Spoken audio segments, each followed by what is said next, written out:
محمود شاہ آپ کے ساتھ حاضر ہے۔ آج کا مضمون ہے سورہ بقرہ کی آخری 3 آیات اور ان کی فضیلت اور ان کے متعلق بیان۔ مختلف احادیث میں ان تینوں آیات کی اور خاص طور پہ آخری 2 جو آیات ہیں، یہ آیات کے نمبر ہیں 285، 286 اور 287۔ یہ 284، 285 اور 286 یہ 3 جو ہے۔ تو سب سے پہلے یہ ہے کہ چند ایک حدیث کا حوالہ کہ جہاں یہ نبی پاک صلی اللہ علیہ وسلم نے فرمایا کہ ان کی فضیلت اللہ تعالیٰ نے خاص جو ہے ان کا ذکر فرمایا۔ تو پہلی یہ ہے کہ یہ روایت ہے ترمذی شریف کی کہ رسول اللہ صلی اللہ علیہ وسلم نے یہ فرمایا کہ 2000 سال پہلے، یعنی زمین اور آسمان بنانے سے پہلے اللہ تعالیٰ نے ایک کتاب لکھی تھی، اور اس میں جو خزانہ تھا علم کا، حکمت کا، تو اس میں سے یہ جو آخری آیات ہیں سورہ بقرہ کی، تو یہ اللہ تعالیٰ نے وہ ایک جو ہے وہ خزانہ میں سے یہ بھی خزانہ ایک جو ہے نا وہ نازل کیا نبی پاک صلی اللہ علیہ وسلم کے لیے یہ خاص آیات۔ ایسی ہی ایک اور روایت وہ النسائی کی بھی ہے، اس میں بھی ایسا ہی کچھ فرمایا کہ رسول اللہ صلی اللہ علیہ وسلم نے یہ فرمایا کہ یہ جو آیات ہیں آخری سورہ بقرہ کی، یہ اللہ پاک کا جو عرش کے نیچے ایک خزانہ ہے، یہ اس میں سے نازل فرمائیں۔ تو ایک اور ایسے ہی روایت ہے کہ جبرائیل علیہ السلام نبی پاک صلی اللہ علیہ وسلم کی خدمت پہ حاضر ہوئے، تو اسی وقت آسمان کا ایک دروازہ جو ہے کھلنے کی آواز سنی، تو پوچھا تو فرمایا کہ یہ دروازہ کھلا ہے جو پہلے کبھی نہ کھلا تھا، پہلی دفعہ یہ کھل رہا ہے، اور اس میں سے ایک فرشتہ نازل ہوا۔ تو آپ نے فرمایا کہ یہ فرشتہ بھی کبھی پہلے نازل نہ ہوا۔ تو فرشتے نے نبی صلی اللہ علیہ وآلہ وسلم کو 2 نوروں کی بشارت دی کہ اللہ تعالیٰ نے آپ کے لیے یہ 2 نور جو ہے وہ بھیجے ہیں۔ تو ان میں سے ایک نور سورہ فاتحہ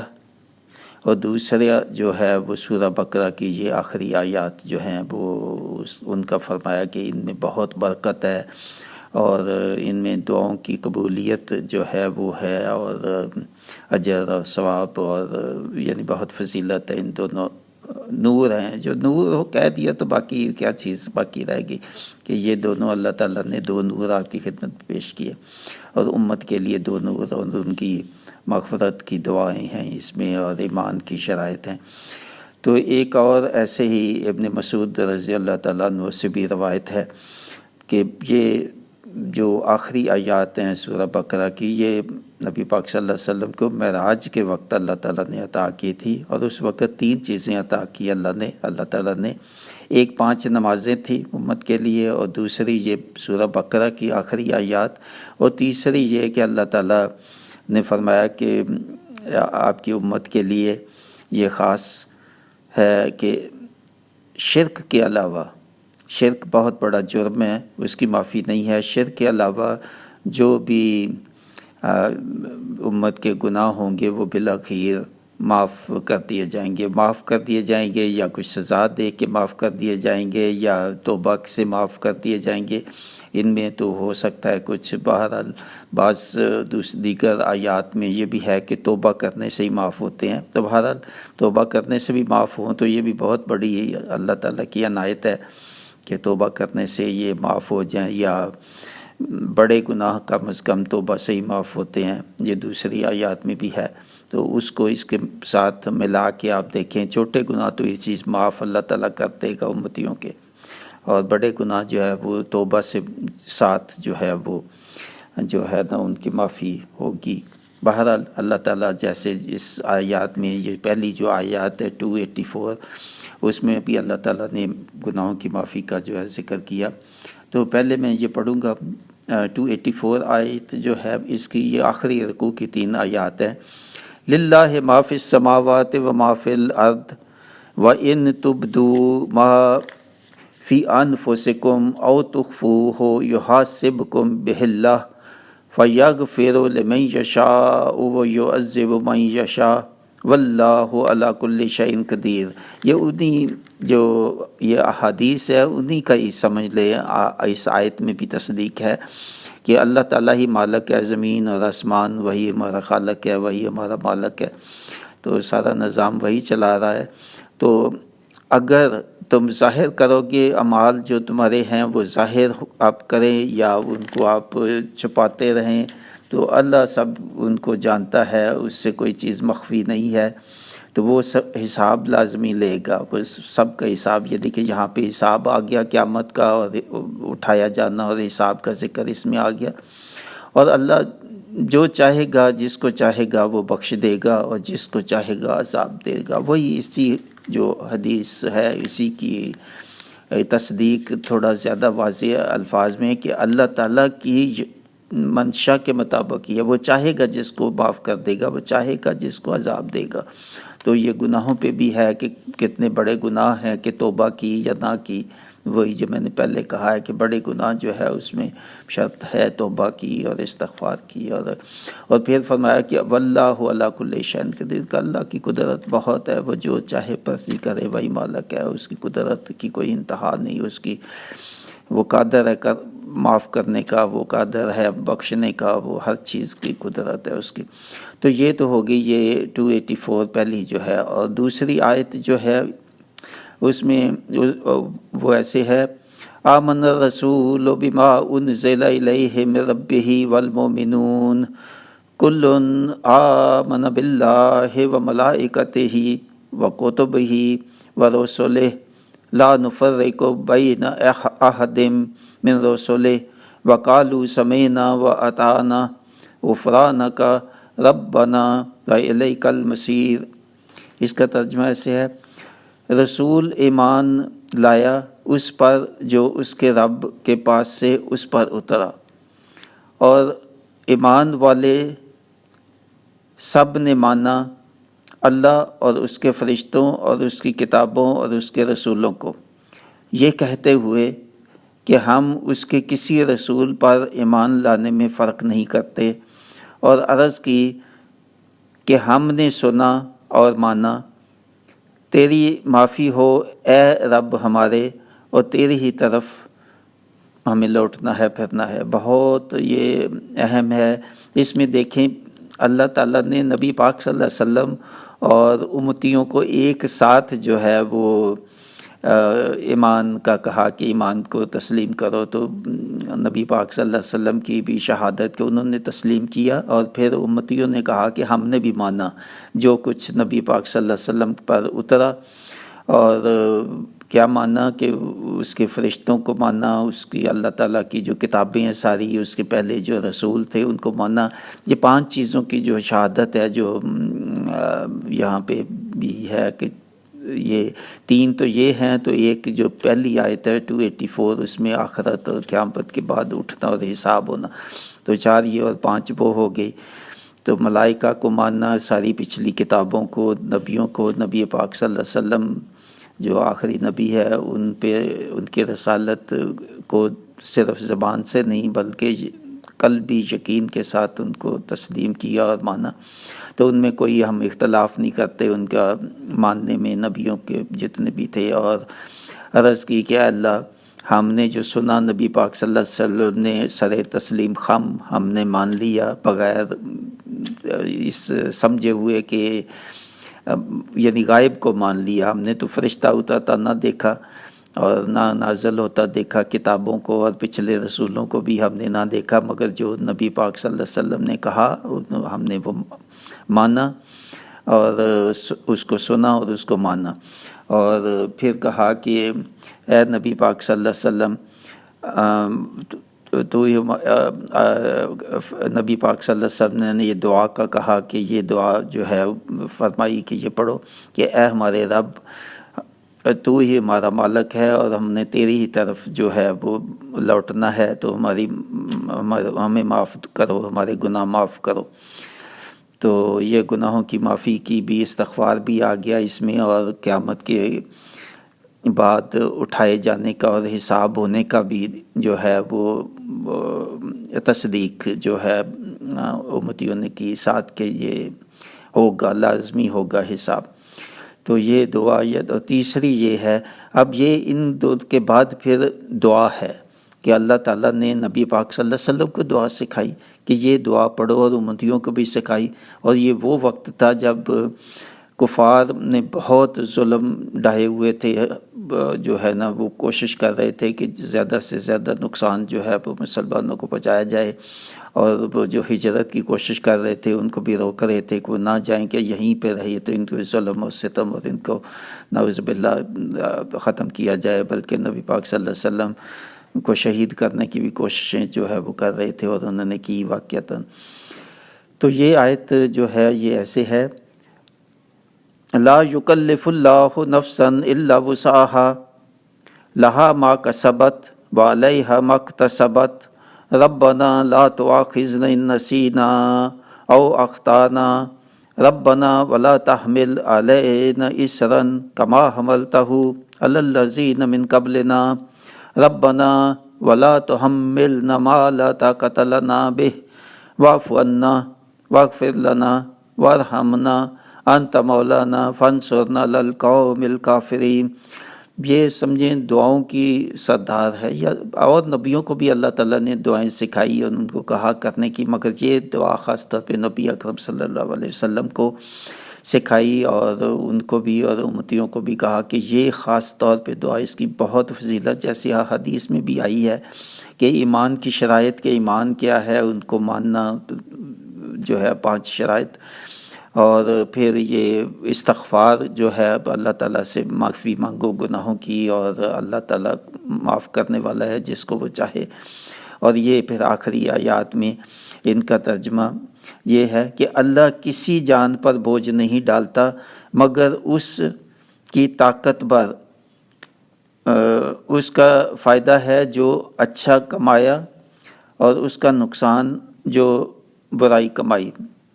یعنی اللہ تعالیٰ نے ہر ایک انسان کو جو طاقت دی ہے نیکی کرنے کی، اور چوائس دیا ہے نیکی اور بدی کا، تو اسی کے مطابق حساب ہوگا، اور جتنا اس سے زیادہ نہیں پوچھا جائے گا جتنا قرآن مجید کے احکام ہیں اللہ تعالیٰ نے کہے، اور یہ بھی کہا کہ وہ جانتا ہے کہ یہ آسان ہے مسلمانوں کے لیے، تو اس سے بڑھ کے نہیں ہوگا کوئی حساب۔ جتنا بتایا اللہ تعالیٰ نے، یہی بوجھ کا مطلب یہ ہے کہ اس سے زیادہ بوجھ نہیں ہے سوائے جو بتایا جا چکا ہے۔ تو اس سے یہ بھی مطلب نہیں لینا چاہیے جی وہ تو اللہ تعالیٰ نے کہہ دیا تو بوجھ نہیں ڈالنا، تو اب جو مرضی اب چھٹی ہو گئی جو مرضی کرے، نہیں۔ یہ بوجھ کا مطلب جو احکام بتا دیے ہیں بس وہیں تک ہے، حساب وہیں تک ہی ہوگا جو آپ کو بتا دیے گئے ہیں احکام، انہیں پر ہوگا سوال، ان کے باہر زیادہ بوجھ نہیں ہوگا آپ کے۔ اور طاقت بر جو ہے اسی تک ہوگا آپ کا حساب، اور فائدہ اسی کا ہوگا جو آپ نے اچھا کمایا، اچھے کام کیے، ان کا فائدہ ہوگا آپ کو، اور نقصان ہوگا جو آپ نے برے کام کیے۔ یعنی وہی جو باقی جگہوں پہ آیا ہے کہ میزان ہوگا اچھے کاموں کا اور برے کاموں کا، جن کے اچھے کام وہ جنت میں اور جن کے برے کام وہ دوزخ میں جائے گی۔ تو یہ تنبیہ ہے، بڑی سخت تنبیہ ہے۔ اور پھر تنبیہ کے بعد کہا کہ ٹھیک ہے گناہ تو ہوئے، اگر تو گناہ ہوئے تو پھر یہ کہو، یہ معافی مانگو اللہ تعالیٰ سے، توبہ کرو، اور کہو کہ خطا سے ہوئے یا جان بوجھ کے ہوئے یا جیسے بھی، تو اللہ تعالیٰ سے معافی مانگو۔ یہ ترجمہ، اے رب ہمارے ہمیں نہ پکڑ اگر ہم سے بھول ہوئی یا ہم سے چوک ہوئی، بھول چوک ہوئی، یا یہاں تو مطلب یہی ہے کہ یہ جان بوجھ کے آپ نے نہیں کیا، بہرحال بھول چوک ہو گئی، خطا ہو گئی، یا سمجھ نہیں تھی آپ کو، یا بہرحال دانستہ اور نادانستہ دونوں ہی سمجھ لینے چاہیے، ہمارے پاس تو کوئی چارہ نہیں ہے، تو دونوں کو یہاں شامل کریں۔ اور پھر فرمایا کہ یہ جو گناہ ہمارے سے ہو گئے، خطائیں ہو گئی، چوک ہو گئی، تو اے اللہ، اے رب ہمارے، ہم پر بھاری بوجھ نہ رکھ۔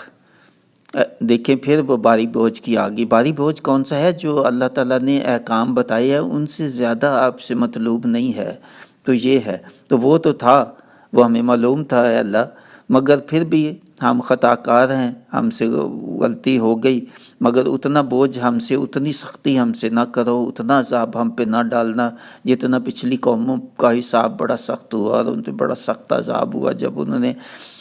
بے حکمی کی نبی پاک صلی اللہ علیہ وسلم کی اور اللہ کے احکام کی، تو وہ ہمارے ساتھ تھوڑا نرمی کا سلوک ہو، وہ ویسا نہ ہو جو پچھلی قوموں پہ جیسے عذاب آئے اور ان پہ سختیاں آئیں۔ اس کے بعد فرمایا اے رب ہمارے، ہم پر وہ بوجھ نہ ڈال جس کی ہمیں، وہی پھر دوبارہ سے تیسری دفعہ آ رہا ہے کہ اللہ تعالیٰ وہ بوجھ ہم پہ نہ ڈالنا جو ہمیں برداشت نہیں جس کی اٹھانے کی، مگر مطلب وہی ہے کہ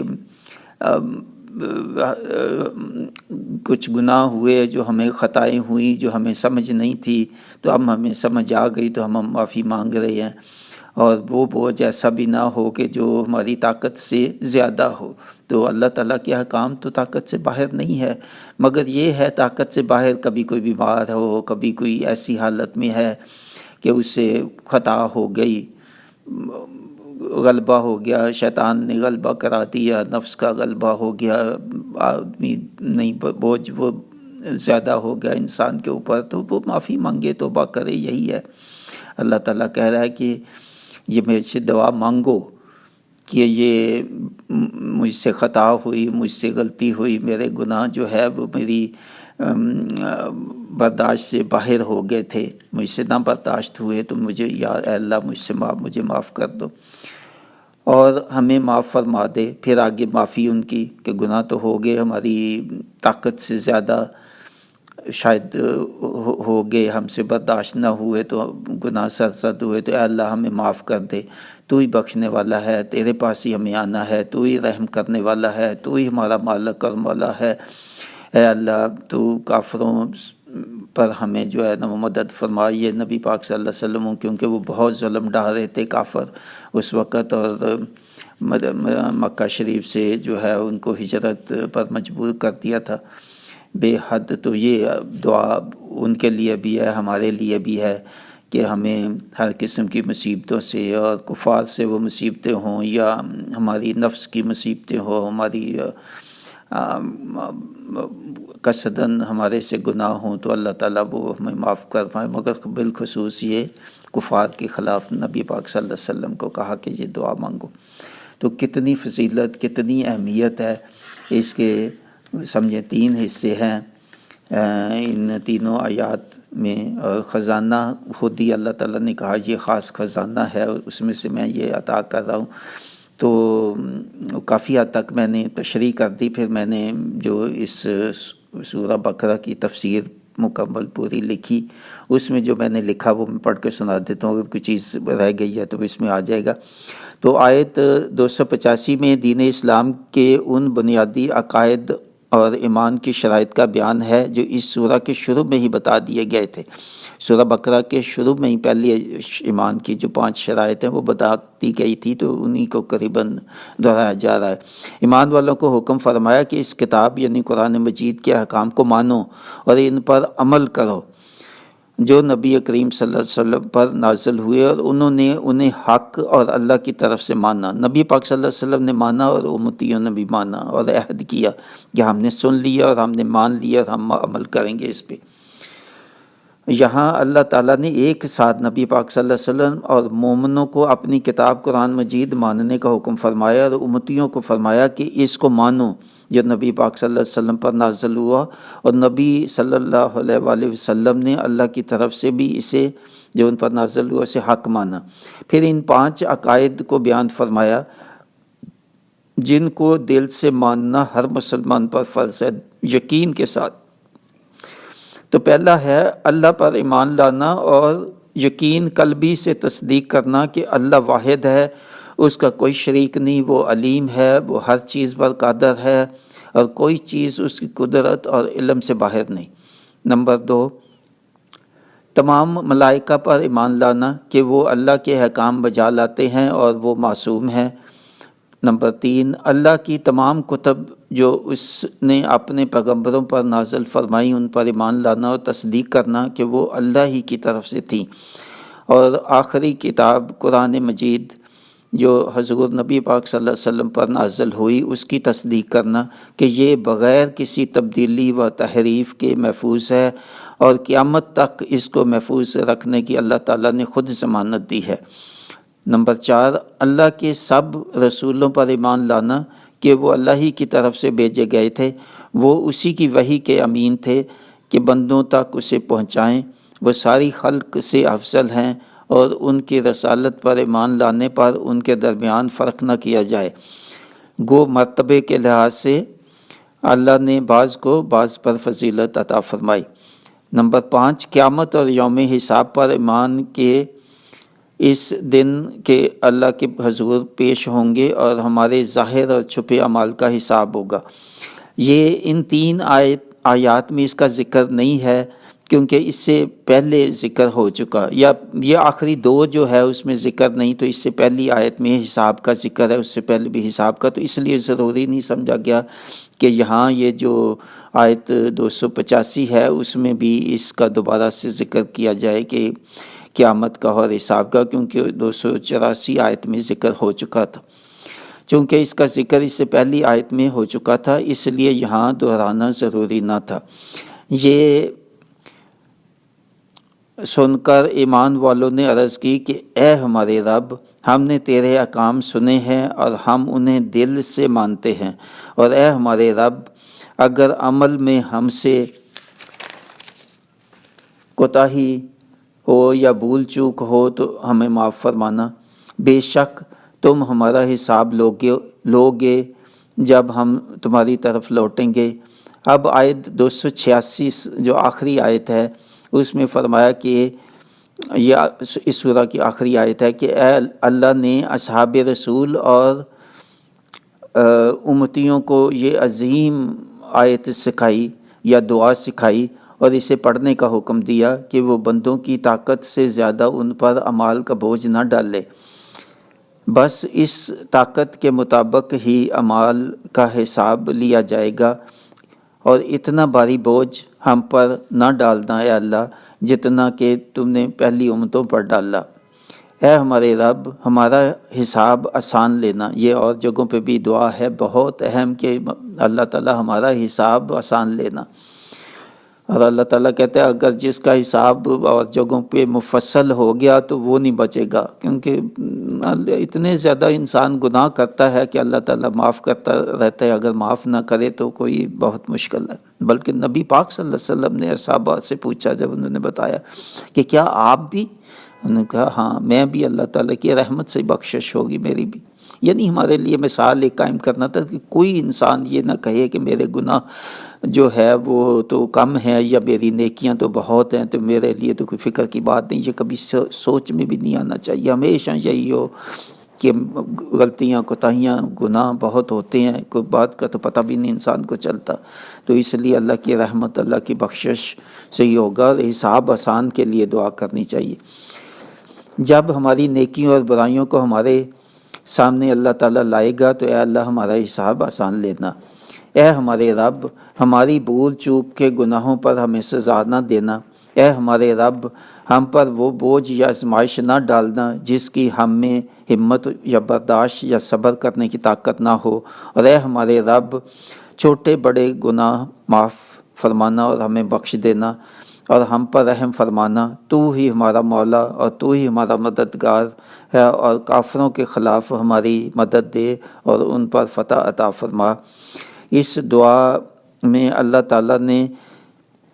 کئی دعاؤں کے ایک ساتھ اکٹھا فرما دیا اور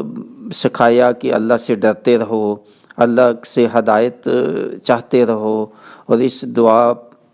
کہ اس یقین کے ساتھ یہ دعا مانگو کہ اللہ جو ہے وہ یقین بھی ہونا چاہیے کہ اس دعا جو اللہ تعالیٰ نے خود نبی پاک صلی اللہ علیہ وسلم امت کو کہا کہ پڑھو تو یقین نہ پختہ ہو کہ یہ ہمارے لیے بھی ویسے ہی ہوگا قبول جیسے صحابہ کے لیے تھی، کہ اللہ تعالیٰ ہمارے گناہ معاف فرمائے گا، اور اس کے لیے آدمی کو پشیمان ہونا چاہیے، گناہوں کے گڑ گڑانا چاہیے، رونا چاہیے، خاص طور پہ بڑے گناہوں، اور یہ نہیں ایک دفعہ بیٹھ کے تو یہ پڑھ لی تو ٹھیک، یہ تو زندگی کا معمول، بڑے گناہوں کے لیے یہ معمول ہونا چاہیے، کبھی کبھی یہ بیٹھ کے تو یہ پڑھنا، یہ آیات، اور اپنے گناہوں کو یاد کرنا ساتھ، اور استغفار کرنا، یاد کرنا، توبہ کرنا، آئندہ اصلاح کا اللہ تعالیٰ سے عہد کرنا، جیسے کہ قرآن کی باقی آیات کے ساتھ اس کو ملا کے تو دیکھنا چاہیے کہ جیسے توبہ کی جو جیسے اللہ تعالیٰ نے کہا ہے کہ شرائط بھی ہیں کہ صدقہ بھی دو، نوافل بھی پڑھو، اور یہ بھی پڑھو، اور یہ نہیں کہ ایک دفعہ پڑھ لیا، یہ تو زندگی کا معمول اس کو بنائیں، یہ جو آیات ہیں یا اور دیگر آیات جو ہیں۔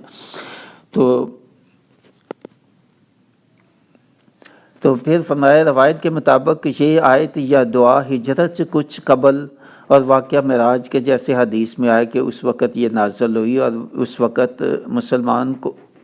جو ہے وہ کفار کے جسمانی، ذہنی، معاشی ظلم و ستم سے سخت پریشان تھے، اور کفار انہیں ہجرت سے روک کر ان پر ظلم اور ستم اور بڑھا رہے تھے، اور دین اسلام چھوڑنے پر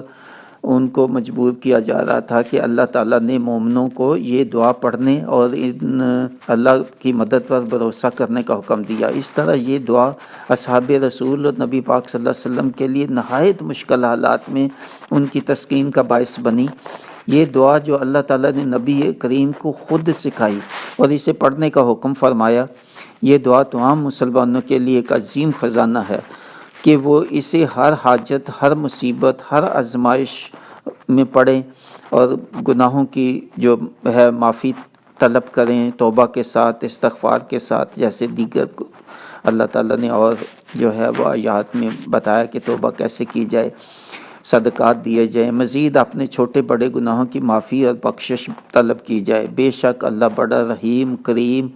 اور بخشش کرنے والا ہے، جیسے 284 آیت میں کہ جسے وہ چاہے گا بخشے گا، جسے وہ چاہے گا تو نہیں بخشے گا، جسے وہ چاہے گا عذاب دے گا، جسے وہ چاہے گا جنت میں داخل۔ یہ ضرور ہمیشہ ذہن میں رہنا چاہیے،